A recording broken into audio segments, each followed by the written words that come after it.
Keith, your team have come back four of the last 4 games to get a point. Didn't quite do it tonight in a 3-2 defeat. A game with loads of talking points. First of all, how are you feeling after those 90 minutes?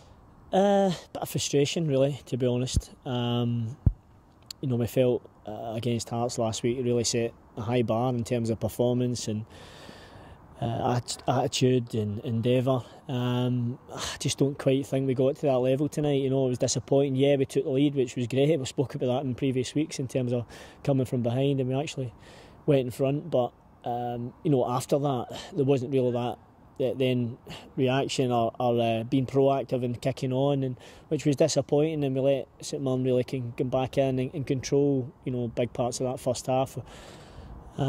Which is was certainly disappointing. So yeah, that was poor. And then we had obviously a little bit of a word with them at half time, and came out and sending off obviously then changes the game as well and the flow of the game. But just with the goals that we lost were disappointing, and for all the play we did have in the second half, which was better, was improved. I don't think we created enough clear-cut chances really to justify probably certainly winning the game anyway. We'll take all the incidents in a chronological order. First of all, our opening goal, Dylan Mack in 4th minute. Good striker play in terms of winning the ball and a good finish. You'll be happy with that in terms of that level of quality, not only to win the ball but also to put us one up. Yeah, that's what we want. Yeah, strikers are there to score the goals, but we want them to be closing down and any little scraps that might be there, and he worked for it, Dylan, and once he got the ball I thought he finished it very well. Nice quick feet and a nice finish which Dylan's got. He's got that ability. He's good technically, and it was good. As I said, for us the disappointing part of that was we never then kicked on and really took the initiative in the game, and that's a disappointment, because as we spoke to him there, that's what you've got to do in games. You've got to, once you get in front, it's about let's go and get another one, not resting and letting the other team come back into the game. So we've spoke to him about that, and it's something certainly to work on going forward. So Mirren equalised just after the half hour, and it's actually a nice little finish from the striker, just curls in the bottom corner. From your point of view, from a defensive point of view, you pick holes in that? Yeah, of course we can. I think they had 3 or 4 5 passes in the edge of our box without us, laying a glove on them. For us in our back third, that's unacceptable. Any third for that matter, but you're certainly round about our box. We're looking for certainly more pressure on the ball that there was there. It was a good finish, but he should be at least under some pressure there when he is going to finish, and it wasn't good enough from our part. Saints get ahead just before half time. Again, you'll be questioning the defence, but I suppose sometimes as well you've got to hold your hands up, and it's an incredible through ball from their full back and almost merited a goal really. Yeah, no, it did. It's one of the ones, if it's your team that's doing it, yeah, you're saying great movement and great finish, but from our point of view I think it's communication more than anything in terms of possibly passing on runners and when it's on to do so, and not getting pulled out of position.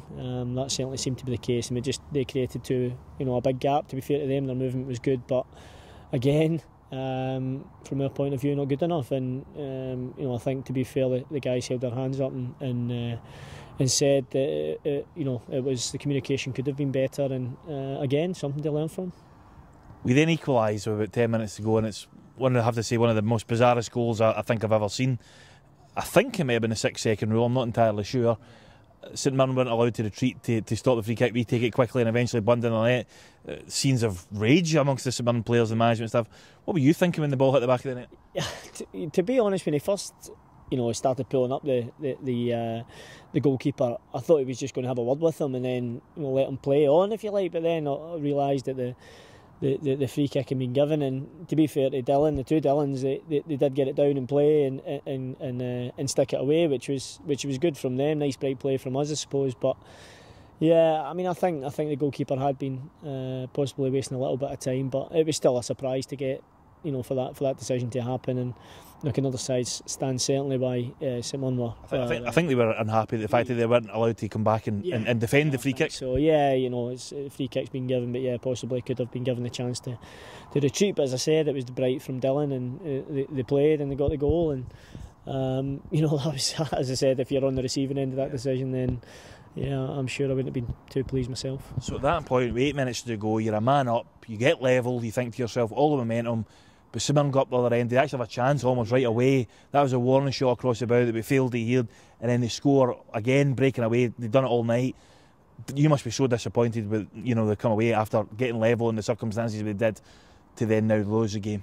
No, of course. And as you said, the most galling thing about it was we did get a warning shot. It was almost like a dress rehearsal for the goal, and at that point, Ben and Fairgate the back there have got to think, right, well, tell you what, we might not win this game, but we're certainly not going to lose it, and have that mentality as well. So again, it's something we spoke about there after the game, and it's learning. They've got to learn from that. It's a game that we were controlling possession, but you've always got to be wary. One long ball up the park and it can be.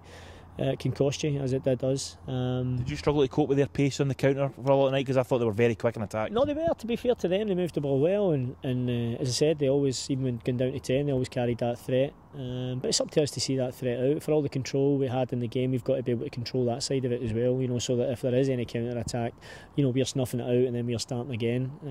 I think it comes down to our starting positions, and again, communication, all the keys to defending properly, really. And we didn't quite do that. Excuse me. So again, keep saying it, but it's a learning experience again. But it's something that we don't want to see happen again. As long as they do learn from it, that's the biggest thing. Thanks, Keith. Cheers.